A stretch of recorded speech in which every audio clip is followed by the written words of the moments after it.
సింహరాశి వారికి ఈ వారం వృత్తి ఉద్యోగాల్లో సామాన్యంగా ఉంటుంది. ఏదైనా ఒక పని చేస్తే అది వెనక్కి వెళ్ళడం లేదా కొంత నిదానంగా సాగడం అనేది జరుగుతుంది. మీకున్న పలుకుబడితో ఎంత ప్రయత్నం చేసినా ఒకసారి వెనకడుగు వేయాల్సిన పరిస్థితి కూడా గోచరిస్తుంది.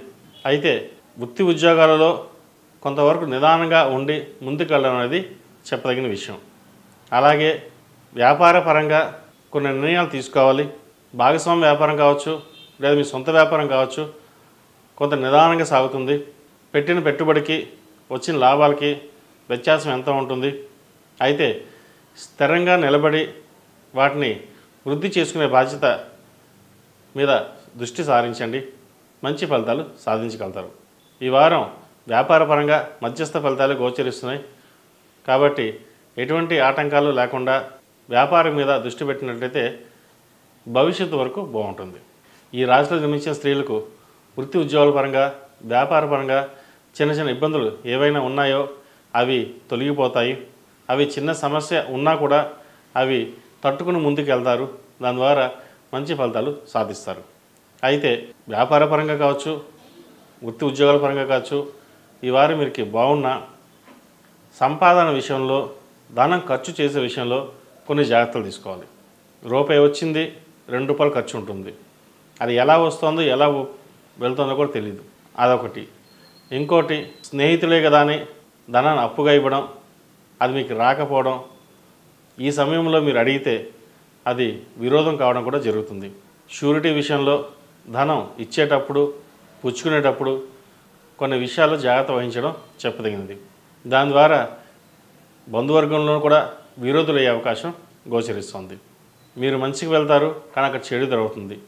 మీరు బాగున్నారు, సరే డబ్బులు అప్పుకి ఇవ్వండి అని అడుగుతారు. ఈ వారంలో ఇచ్చేస్తారు, 2 రోజులు ఇస్తాడు, 2 కాదు కదా 2 నెలలైనా ఇవ్వరు.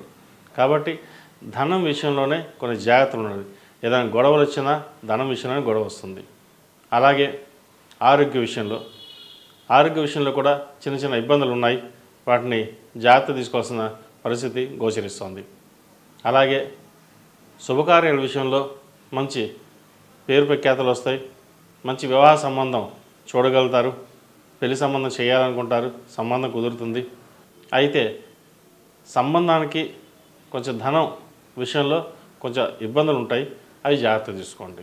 మొత్తం మీద కుటుంబ పరంగా చిన్న చిన్న ఇబ్బందులు ఏవైతే ఉన్నాయో ఈ వారం తొలగిపోయే అవకాశం గోచరిస్తుంది. సంతాన పురోగతి బాగుంటుంది. జ్యేష్ఠ కుమార్తె వల్ల మంచి పేరు ప్రఖ్యాతలు లభిస్తాయి. ఈ రాశిలో జన్మించిన విద్యార్థులకు ఆరోగ్యపరంగా కొన్ని జాగ్రత్తలు తీసుకోవాలి. విద్య పట్ల మంచి శ్రద్ధ కనబరుస్తారు. చేసిన కృషి ఫలిస్తుంది. అలాగే ప్రభుత్వ సంబంధమైన విషయ వ్యవహారాలు ఏవైతే ఉన్నాయో ఈ వారం వీరికి అనుకూలిస్తాయి. వీసా స్టాంపింగ్ సంబంధించి అనుకూలంగా ఉంటుంది. విదేశాల్లో ఉన్నవారికి ఉద్యోగ ప్రయత్నం చేస్తున్న వారికి ఈ వారం బాగుందని చెప్పవచ్చు. అలాగే వైద్య వృత్తిలో ఉన్నవారికి, సినిమా ఫీల్డ్లో ఉన్నవారికి, software, chartered accounts, technicians, fashion డిజైన్లో ఉన్నవారికి ఈ వారం బాగుందని చెప్పచ్చు. చేసే పనిలో కృషి పట్టుదల ఎంతో ముఖ్యం.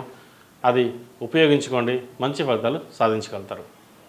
ఈ రాశివారు ప్రతిరోజు ప్రతినిత్యం ఆదిత్య హృదయం పఠించడం, అలాగే సోమవారం నాడు శివుడు అభిషేకం చేయించడం చెప్పదగినది. ఏదైనా గుడిలో కానీ లేదా బయట ఎవరికైనా తెల్లటి వస్త్రం దానంగా ఇవ్వండి, మంచి ఫలితాలు సాధించగలుగుతారు. ఈ రాశిలో నిర్మించిన వారు ప్రతిరోజు ప్రతినిత్యం ఓం నమో నారాయణ ఉత్తరతో దీపారాధన, అలాగే ఆఫీస్లో కానీ ఇంట్లో కానీ గుగ్గిలం వేయండి. నరదిష్టి ఏమైనా ఉంటే తొలగిపోతుంది. ఈ రాశిలో నిర్మించిన వారికి కలిసి వచ్చే సంఖ్య 2, కలిసి వచ్చే దిక్కు తూర్పు, కలిసి వచ్చే రంగు తెలుపు. ఈ పూజా స్టోర్.in పసుపు కుంకుమ నుంచి దేవతా విగ్రహాల దాకా అన్ని రకాల పూజలు, వ్రతాలు, వివాహం, గృహప్రవేశం, హోమాది శుభకార్యాలకు కావలసిన పూజా సామాగ్రి అంతా ఒక్క క్లిక్ తో మీ ఇంటి వద్దకే. నేడే ఆర్డర్ చేయండి మీ ఈ పూజా స్టోర్.in లో. One stop for all Pooja needs.